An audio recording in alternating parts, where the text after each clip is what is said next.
என்னுடைய சகோதர சகோதரிகள் அனைவருக்கும் என்னுடைய பணிவான அன்பான வணக்கங்கள். நம்ம எல்லாருக்குமே ஒரு குறிக்கோள் உண்டுங்க. நம்ம வாழ்க்கையில் எதையாவது சாதிக்கணும், எல்லாருக்கிட்டையும் நம்ம பேர் புகழ் எல்லாமே பரவணும்னு நினைப்போம். அதில் எந்த தப்பும் இல்லை. இந்த உலகத்தில் பிறந்த ஒவ்வொரு உயிரும் சாதிக்கிறதுக்கு தகுதி பெற்ற உயிர் தான். என்ன ஒன்று, அவங்களுடைய பிறப்பிற்கு ஏற்றாற் போல் வித்தியாசங்கள் இருக்கலாம். அவங்களோட திறமை ஒவ்வொன்றும் மாறுபடலாம். நம்மளுடைய திறமை என்னன்றதை நாம தான் தெரிஞ்சுக்கிட்டு அதை நாம் பிரதிபலிக்கணுன்ற ஒரு வார்த்தை சொல்கிறோம் பார்த்தீங்களா, அந்த பிரதிபலிப்பல் தான் இன்னைக்கு நம்ம வீடியோவாக பார்க்க போகிறோம். புதுசாக பார்க்குறவங்க சப்ஸ்கிரைப் பண்ணிக்கங்க, லைக் பண்ண மறந்துடாதீங்க. பிரதிபலித்தல் தாங்க நம்ம வாழ்க்கையில் ஒரு பெரிய விஷயம். அதாவது ஒரு கண்ணாடி எடுத்துக்கங்க, கண்ணாடி முன்னால் போய் நம்ம எப்படி நிற்கிறோமோ அப்படியே நம்ம கண்ணாடி நமக்கு பிரதிபலிக்கும். ஸோ இந்த உலக வாழ்க்கையில் எல்லாமே பிரதிபலித்தல் தான் நம்ம ஒவ்வொரு நொடியும் நடந்துக்கிட்டு இருக்கு. உதாரணத்துக்கு பார்த்தீங்கன்னா, அந்த காலத்தில் பாருங்க, பெரியவங்க சொல்லியிருப்பாங்க, மாயை, இந்த உலகமே ஒரு மாயை, இது எல்லாமே நிழலை போன்றதுன்னு. அவங்க சொன்னதில் எந்த தவறும் இல்லை. மாயைனா என்ன?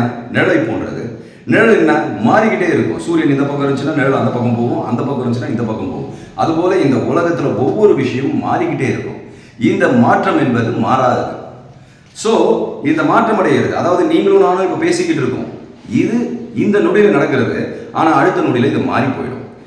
இன்னைக்கு நான் குழந்தையாக இருக்கிறவன் நாளைக்கு இளமை பருவம் வந்துடும், குழந்தை பருவம் காணாமல் போயிடும், இளமை பருவம் வந்து அப்புறம் முதுமை பருவம் வரும். இது போல எல்லாமே மாறிக்கிட்டே இருக்குங்க. அதனால தான் இதில் நாம நிலைத்தன்மையாக இருந்தோம்னா நமக்கு எந்த துன்பமும் இல்லைன்னு சொல்லியிருப்பாங்க. அது ஒரு பக்கம் இருக்கட்டும், அது ஆன்மீகம். இப்போ வாழ்க்கையில் வெற்றி பெறுற விஷயங்களை பார்ப்போம்.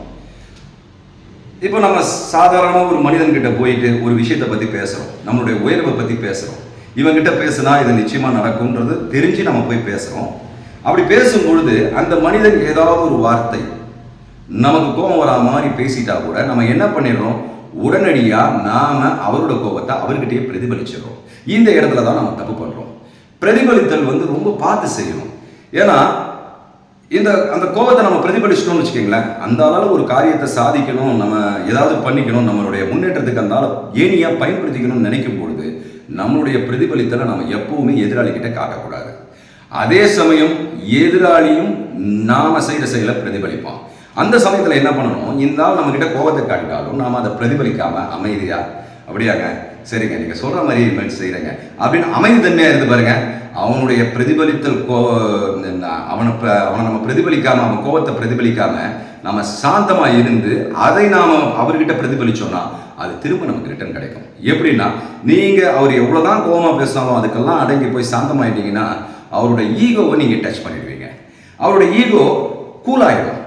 என்னடா இந்த நம்ம என்ன பேசினாலும் பரவாயில்ல, அமைதித்தன்மையாக போகிறான், பரவாயில்ல, இந்த அளவுக்கு நம்ம ஏதாவது நல்லது செய்யணும்னு அவரையும் அறியாமல் அவருடைய மூளையில் ஒரு விஷயம் உணர்த்தும் நம்மளுடைய பிரதிபலிப்பு தான் அது.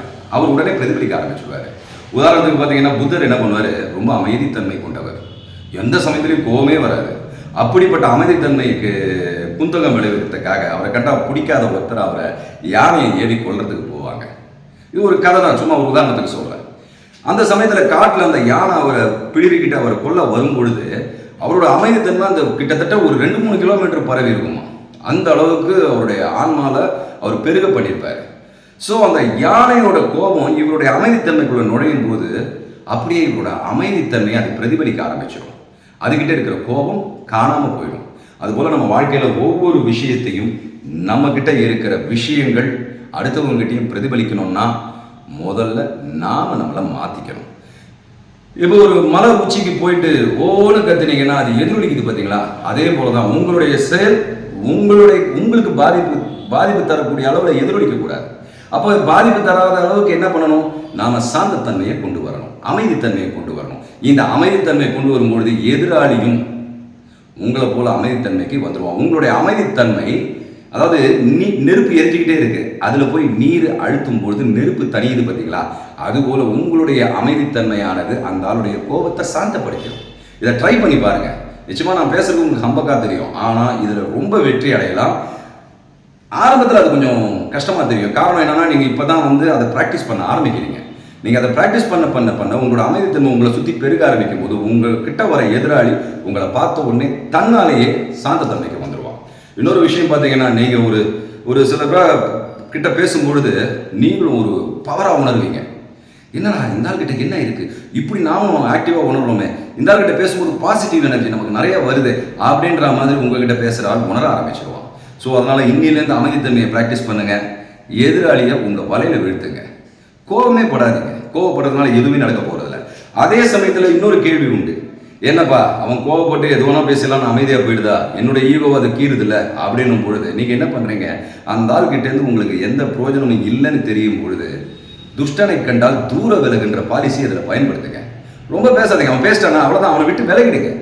ஏன்னா அவன்கிட்ட நீங்கள் சேர்றதுனால அவனோட கோபத்தை நீங்களும் பிரதிபலிக்கிறதுனால நஷ்டம் அவனுக்கு மட்டும் இல்லை, நமக்கும் தான். நாம் நஷ்டத்தை அனுபவிக்கக்கூடாது, நம்ம லாபத்தை மட்டுமே பார்க்கணும். இந்த உலகம் ஒரு நாடக மேடை. இதில் நம்ம பண்ணுற ஒவ்வொரு செயலும் நம்மளோட பிஸ்னஸ் தான். இந்த பிஸ்னஸில் எப்படி நீங்கள் ஒரு பிஸ்னஸை பண்ணும்பொழுது எப்படி அதை புத்திசாலித்தனமாக பண்ணுவீங்களோ அதே போல் நம்ம வாழ்க்கையையும் நம்ம புத்திசாலித்தனமாக வாழணும். அதனால் அமைதித்தன்மையை கொண்டு வருவோம். காலையில் எழுந்த உடனே நான் இன்னைக்கு அமைதியாக தான் இருக்க போகிறேன், எந்தவித பிரச்சனைகளும் என்ன ஒன்றும் செய்ய முடியாது, என்னோட அமைதித்தன்மைக்கு பங்கம் ஏற்படுத்த முடியாது அப்படின்னு ஒரு உங்கள் மனசுலேயே ஒரு சூளுரைத்துக்கிட்டு, அதாவது ஒரு வாக்காத பண்ணிக்கிட்டு நீங்கள் அன்றைக்கி நாளை தொடங்குங்க. ஒவ்வொரு நாளும் நமக்கு சுபிட்சமாக இருக்கும். சாட்சித்தன்மையோடு இருங்க.